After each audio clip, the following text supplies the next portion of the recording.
I glanced at the milk carton in my hand and instantly thought of a way to break out. I crushed it flat, then unfolded the entire box. Next, I used a spoon to scrape off the wax coating inside.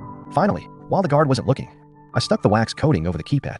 This way, when we entered the code, it would leave fingerprints. By matching the fingerprint positions, we could figure out which 4 keys to press. Next came testing the combination. But how to reach the lock? Though the prison had layers of security, it didn't faze me. I crumpled toilet paper into a small ball, then coated it thoroughly with toothpaste. I made many such balls, wrapping them all in a damp paper towel. Created a large, sticky wad. When the guard unlocked my handcuffs for meals, I slipped it into the small Windows lock slot. This way, even if he locked the window afterward, I could push it open instantly. Then I could easily feel for the combination lock. But to escape, this alone wasn't enough. I needed to meet 2 more conditions.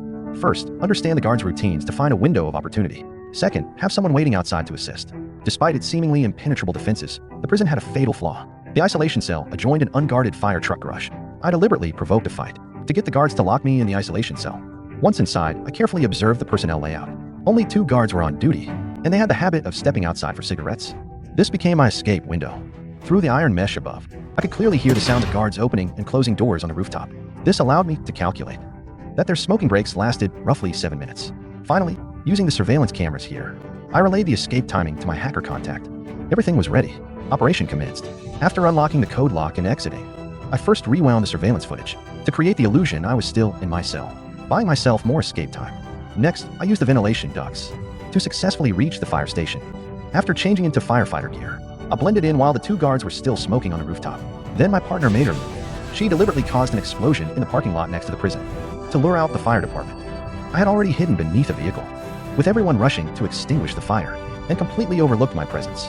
Thus, I successfully escaped right under the guards' noses. But I'm no criminal. I'm a security specialist contracted by the Federal Bureau of Prisons to test the security protocols of prisons nationwide. Each time, I infiltrate a facility posing as an inmate, identifying vulnerabilities within the system to reduce the likelihood of actual escapes. Yet no sooner had I returned to the company than agents from the Intelligence Bureau arrived at my door. They informed me that a warden named Nammer wanted me to test his private prison. It held the most vicious criminals the government refused to house. Such institutions often operate outside legal constraints and lack official recognition. The danger was immense. I could easily die inside. I initially refused, having never tested private prisons before, and unwilling to take such a risk. But my superior pointed out the offer of triple pay. Faced with such temptation, I had no choice but to accept, unaware that this would mark the beginning of my nightmare. For more exciting content, click the homepage link to watch.